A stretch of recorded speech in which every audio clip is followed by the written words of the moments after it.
అందరికీ నమస్కారం. Welcome to it's TV. ప్రస్తుతం మనతో పాటున్నారు ముక్కామల పీఠాధిపతి శ్రీ శ్రీ శ్రీధర్ స్వామీజీ గారు. గురువుగారితో మాట్లాడి ద్వాదశ రాసుల వారికి కూడా శ్రీ పరాభవనామ సంవత్సరంలో ఆర్థిక పరంగా, ఆరోగ్య పరంగా అసలు అన్ని రంగాల వారికి ఏ విధంగా ఉండబోతుంది? ఎటువంటి జాగ్రత్తలు తీసుకోవాలి? పరిహారాలేంటి? ఏ దేవత ఆరాధన చేస్తే బాగుంటుంది? ఇవన్నీ కూడా గురుగారితో మాట్లాడి తెలుసుకుందాం. నమస్కారం గురుగారు. శ్రీమాత్రే నమః. గురుగారు 12 రాసుల్లో చివరి రాశి మీన రాశి వారికి శ్రీ పరాభవనామ సంవత్సరంలో ఏ విధంగా ఉండబోతుంది? అవునమ్మా. ఇక మీన రాశి దగ్గరకు వచ్చేసరికి ఏంటంటేనమ్మా, పూర్వాభాద్ర నక్షత్రం 4వ పాదం, ఉత్తరాభాద్ర 1, 2, 3, 4 పాదాలు, రేవతి 1, 2, 3, 4 పాదాలు. ఇవి మీన రాశిలోకి వస్తాయి. ఇక మీన రాశి దగ్గరకు వచ్చేసరికి ఆదాయం 14, వ్యయం 11, రాజపూజ్యం 7, అవమానం 2గా చెప్పబడుతోంది. ఇక్కడ మీనరాశిలోనే శని ఉన్నాడు ఇప్పుడు, అంటే జన్మంలో ఉన్నాడు అనమాట. ఇక ఏలినాటి శని ప్రభావం అనేది ఇబ్బంది పెడుతోంది. ఇంట బయట అపకీర్తి, నిందల పాలు కావడం, రావాల్సిన డబ్బు రాకపోవడం, ఇవ్వాల్సిన ఒత్తిళ్ళు, అకాల భోజనం, అకాల నిద్ర, అకారణ విరోధాలు, అనవసర ధన వ్యయ సమస్యలు చాలా ఇబ్బందులకు గురి చేస్తున్నాయి. అయితే ఏంటంటే శని ఈ విధంగా ఉన్నప్పటికీ మిగిలినటువంటి గ్రహాల యొక్క స్థితిగతులను బట్టి శుభాశుభ మిశ్రమ ఫలితాలు వీళ్ళకి కలిగేదానికి అవకాశం ఉంటుంది. అటు శుభ ఫలితాలు ఉన్నాయి, అటు అశుభ ఫలితాలు ఉన్నాయి. అంచేత వీళ్ళకి కొంతవరకు పర్వాలేదు. గతంలో చాలా ఇబ్బందులు పడ్డారు. ఇప్పుడు కొంత సమయం ఊరట కలిగేదానికి అవకాశం కనబడుతుంది. అయినప్పటికీ కూడా బాగలేదు అనేటువంటి దృష్టిలో పెట్టుకొని మనం ప్రయాణం చేయడం మంచిది. ఎందుకంటే శని మంచి చేయడం ఏమిటి? శని ఎప్పుడు శ్రమ పెడతాడు. ఇప్పుడు మీకు రాక్షసుడు మంచివాడు అవుతాడా? అలాగే దేవతలు చెడ్డవాళ్ళు అవుతారా? అవరు. అదే ప్రకారంగా శని ఎప్పుడు పీడిస్తాడు. అందరు పీడించడం అనుకోవడానికి అవకాశం లేదు. అది పూర్వం ఏంటంటే చెప్పాలంటే మీన రాశి వాళ్ళు శని ఎక్కువ పీడించేవాడు కాదు. ఇప్పుడు మీన రాశి వాళ్ళని కూడా వదలటం లేదు. అంటే మిగిలిన రాశుల వాళ్ళని అసలు వదలడం అని అర్థం చేసుకోవాలి. పూర్వం ఏంటంటేనమ్మా ఉమ్మడి కుటుంబాలు ఉండేవి. ఆ ఉమ్మడి కుటుంబాల్లో దాదాపుగా 10-30 మంది ఒకే ఇంట్లో ఉండేవాళ్ళు. కొంతమంది బాగలేక, కొంతమంది బాగుండి మొత్తం మీద బ్యాలెన్స్ అయిపోయేది.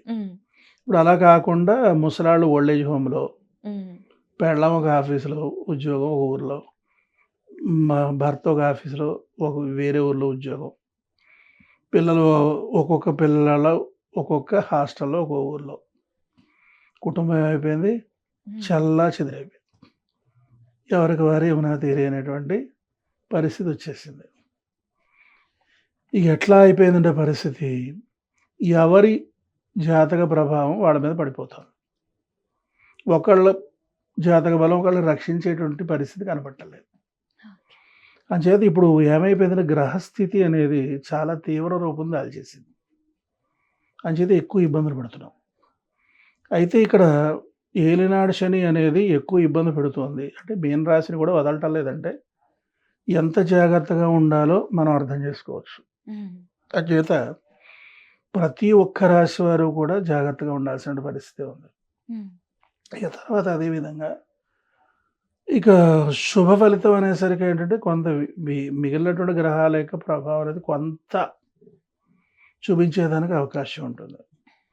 అంచేత కలియుగంలో మనం ఉన్నాం కనుక కలియుగంలో నీచ గ్రహాల యొక్క ప్రభావం తీవ్రంగా ఉంటుంది. శని, రాహు, కేతువే ఎక్కువ ప్రభావం చూపిస్తారు కనుక మనం బహుజాగ్రత్తగా ఉండాల్సిన పరిస్థితి ఉంటుంది.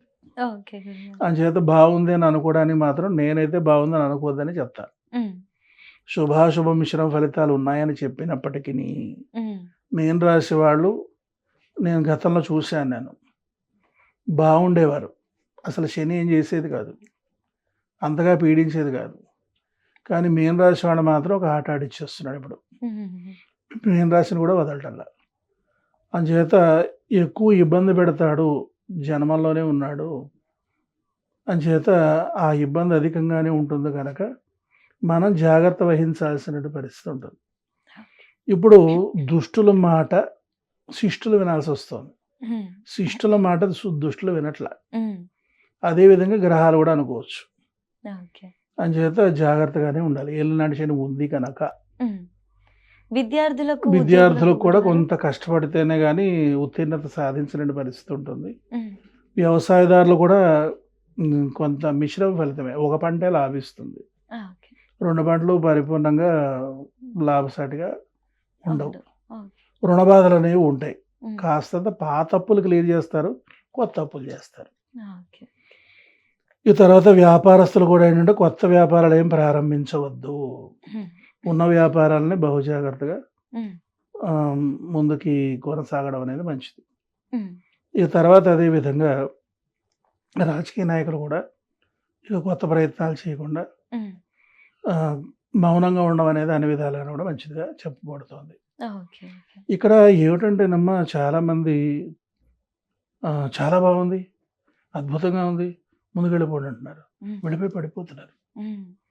అది చాలా తప్పు తల్లి. ఎందుకంటే మనల్ని సలహా అడగడానికి వచ్చినప్పుడు ఏదైతే విషయం ఉందో హ్మ్. అది ఖచ్చితంగా చెప్పాలి. హ్మ్. ఒకటి ప్రధానంగా దృష్టిలో పెట్టుకోవాల్సింది చాలామంది గురువుగారు ఏమిటండి అన్నీ మాకు కష్టాలుగానే చెప్పారేమిటండి హ్మ్. అని అడుగుతుంటారు. నేను ఒకటే చెప్తాను సమాధానం. ఏమిటంటే ఇప్పుడు ఒక డాక్టర్ దగ్గరికి వెళ్ళాము. డాక్టర్ ఏం చెప్తాడు? నాడి పట్టుకొని నీ హైట్ బాగుంది, నీ కలర్ బాగుంది, నీ ఫిగర్ బాగుంది, నీ పర్సనాలిటీ బాగుంది అంటాడా? హుహు. ఉన్నది ఉన్నట్లుగా ఉన్నది చెప్తారు. ఉన్నట్టుగా అబ్బాయి నీకు షుగర్ వచ్చే సూచనలు కనబడుతున్నాయి. హ్మ్. జాగ్రత్తగా ఉండాలి. బీపీ వచ్చేటువంటి అవకాశం కనబడుతోంది. ఒళ్ళు దగ్గర పెట్టుకొని ఉండాలి. హ్మ్. కొలెస్ట్రాల్ వచ్చే అవకాశం ఉంది. ఫుడ్ కంట్రోల్ చేయాలి. హ్మ్. ఈ తర్వాత ఎముకలు అరుగుతున్నాయి. నడక తగ్గించాలి. కింద కూర్చోకూడదు. మెట్లు ఎక్కకూడదు, ఎక్కకూడదు. హ్మ్. ఇలా చెప్తాడు కదా! అవును. అంత తప్పించి కలర్ బాగుంది, నీ ఫిగర్ బాగుంది, నీ హైట్ బాగుంది, నీ పర్సనాలిటీ బాగుంది అన్నట్టుగా. హ్మ్. అలాగే జ్యోతిష్య పండితుడు అనేవాడు ఎప్పుడు కూడా అవతల వ్యక్తిని పొగడకూడదు. హ్మ్. చాలా బాగుంది, అద్భుతంగా ఉంది, నీకేమిటా మహారాజయోగం పట్టేస్తోంది హ్మ్. అని చెప్తే వీడేం చేస్తాడు? ఏదో ఊహించుకొని ఏదో చేసేస్తాడు. నాశనం అయిపోయి మళ్ళీ వచ్చి గురువుగారు ఏంటండి హ్మ్. మళ్ళీ జ్యోతిష్యం బా బా లేదు, అది లేదు, ఇది లేదని చెప్పి వ్యతిరేకిగా మారిపోతాడు. ఓకే. అంచేత ఇక్కడ ఏంటంటే తమాషా కాదు తల్లి. హ్మ్. ఇక్కడ ఏంటంటే ఏదో ఫోన్‌లో చెప్పేయడం, హ్మ్. లేదా టీవీలో వినేయడం హ్మ్.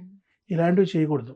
ఓకే. ఎప్పుడైనా సరే అనుభవజ్ఞుడైనటువంటి జ్యోతిష్య పండితుడి దగ్గరికి వెళ్ళి ఫ్యామిలీలో ఉన్నటువంటి అందరి యొక్క జాతకాలు కూడా చూపించుకొని దానిని బట్టి ఏమి చెయ్యాలి అని ఆయన ఇచ్చినట్టు సూచనలను బట్టి, సలహాలను బట్టి దృష్టిలో ఉంచుకొని మరి లౌకిక పరంగా ఉండేటువంటి ఆ వాతావరణాన్ని కూడా దృష్టిలో పెట్టుకొని, హ్మ్. మార్కెట్ పొజిషన్ కూడా దృష్టిలో పెట్టుకొని అప్పుడు ముందుకెళ్ళాల్సిన పరిస్థితి ఉంటుంది. ఓకే. ఎందుకంటే చాలామంది సిద్ధాంతులు చెప్పినటువంటి మాటలు వినేసి వ్యాపారాలు, జీవితాలు భ్రష్టు పట్టించుకున్నటువంటి వాళ్ళు చాలామందున్నారు. హ్మ్. ఒక అమ్మాయికి 38 సంవత్సరాలు వచ్చినాయమ్మా. హ్మ్. పెళ్లి అవ్వలేదని నా దగ్గరికి తీసుకొచ్చారు. ఎందుకు పెళ్లి చేయలేదంటే, మా సిద్ధాంతి గారు వద్దన్నారండి. కళ్యాణ గడియలు రాలేదు. ఆ తర్వాత అది లేదు, ఇది లేదు, ఇది లేదు, ఇది లేదని చెప్తూ వచ్చారు. తర్వాత ఏ సంబంధం తీసుకొచ్చినా ఇద్దరికీ కుదరలేదని చెప్తూ ఉండేవాడాయన. అంచేత ఆలస్యం అయిపోయింది. మీ దగ్గరకొస్తే అమ్మ అనుగ్రహంతో వివాహం అవుతుందని విన్నాం. అంచేత మా దగ్గరకొచ్చి మీ దగ్గరకొచ్చామంటే. ఆ అమ్మాయి చూస్తే ఏ దోషాలు లేవు. హుహు. కేవలం ఒక పాక్షికంగా కాలసర్ప దోషం. తర్వాత ఏదో కొద్దిగా 1, 2 దోషాలున్నాయంతే. ఏవో పరిహారం చేసేసుకోండి పెళ్ళైపోతుంది. 3 నెలల్లో పెళ్ళైపోయింది. శాంతులైపోయిన తర్వాత. నేను చెప్పాను హ్మ్. ఏదైనా ఉంటే తీసుకురండి నేను చూస్తాను. ఇద్దరికి ఇరువురికి బాగుందా లేదా పొంతన బాగుందని నేను చెబుతాను నేను.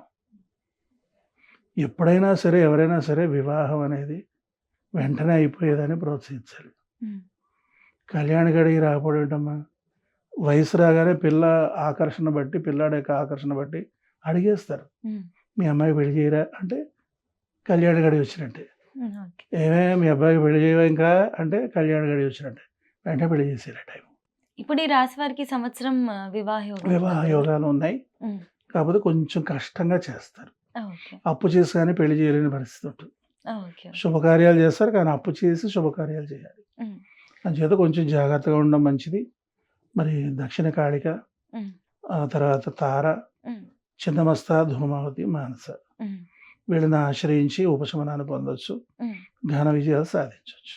గురుగారు, ఉద్యోగాలు చేసే వాళ్ళకి ట్రాన్స్‌ఫర్స్ అవ్వడం, ప్రమోషన్స్ అట్లాంటివి ఉంటాయా? ఖచ్చితంగా ఉంటాయమ్మా. ఏలినాడు శని సమయంలో, హ్మ్. అలాగే అర్ధాష్టమ శని సమయంలో, హ్మ్. తర్వాత అష్టమ శని సమయంలో స్థానభ్రంశం ఉంటుంది. హ్మ్. ఎంత స్థిరంగా ఒకే చోట కూర్చోవాలని అనుకున్నా హ్మ్. ఉండనివాడు తిప్పేస్తాడు. హ్మ్. శని లక్షణమే అది. ఓకే. ఒక చోట ప్రశాంతంగా ఉండనీయడనమాట. ఓకే. అంచేత ఉంటుంది. వీళ్ళకి స్థానభ్రంశం ఉంటుంది. ఓకే. సో, అన్ని పరాలుగా చూసుకున్నట్లయితే మిశ్రమ ఫలితాలు ఉంటాయి కాబట్టి తగిన హ్మ్. జాగ్రత్తలు తీసుకుంటూ అమ్మవారి ఆరాధన చేసుకుంటే బావుంటుందని బావుంటుంది. అనుకోకుండా హ్మ్. జాగ్రత్తలు జాగ్రత్తగా ఖచ్చితంగా తీసుకోవాలి. జాగ్రత్త తీసుకోవడం మంచిది. బాలేదనుకుంటే బావుంటే మంచిది కదా! హ్మ్. బావుందనుకుని స్టెప్ వేసి బాగోపోతే ఇబ్బంది కదా! అవునవును. శుభాశుభ మిశ్రమ ఫలితాలే ఇబ్బంది. ఓకే గురుగారు. బాగాలేదన్నప్పుడు గమ్మునుంటాం. హ్మ్. ఇక బావుందన్నప్పుడు స్టెప్ వేస్తాం. హ్మ్. శుభాశుభ మిశ్రమ ఫలితాలంటే వెయ్యాలా వద్దా? వెయ్యాలా వద్దా? వెయ్యాలా అవును. వద్దా? అనేటువంటి పరిస్థితి ఉంటుంది. ఓకే. ఇది ప్రమాదం. ఓకే గురుగారు. అటు ఇటు కాని స్థితి కదా తల్లి. హ్మ్. అంచేత జాగ్రత్తగానే మనం ఉండాలని అనుకుని కీడించి మేలెంచాలి ఈ సమయంలో. చక్కగా చెప్పారు ప్రమాదం. గురుగారు. ధన్యవాదాలు గురుగారు. శ్రీమాత్రే నమః.